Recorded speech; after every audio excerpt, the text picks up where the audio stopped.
The Roman Empire fell. You think America can't fall from inside because of corruption? Not impossible. Kanai says, okay, and you don't think other major countries suffer from the same thing but silence because they have bad publicity? Oh, Kanai, I'm not going to say that no other country has issues. They do. But those countries aren't the global superpower. They're just ordinary countries. Do you want to be an ordinary country with some other country being the global superpower? If the UK implodes on itself, who gives a fuck? If France implodes, who gives a fuck?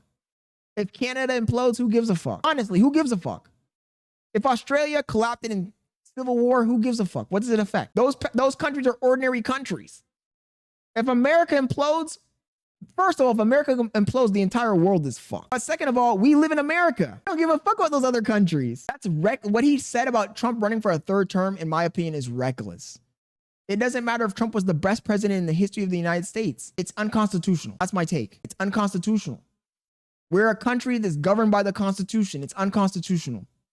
He says Steve Bannon needs to be on a watch list. Unconstitutional as fuck. And if we go down a path where we break the Constitution, like I said before, and we have no rule of law, and everybody just does whatever they want, whoever's in power does whatever they want, then we no longer have a country. We have a kingdom. If we have an authority figure, a leader who's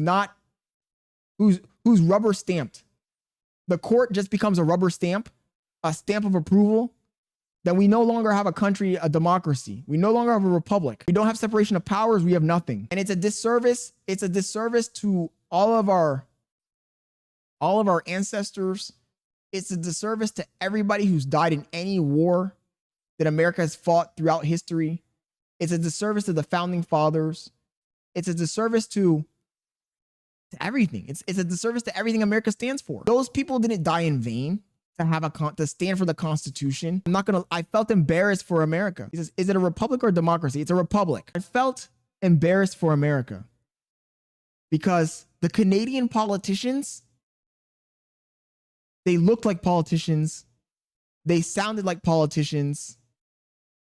They knew the policies. They were talking about policy. The debate was very intricate.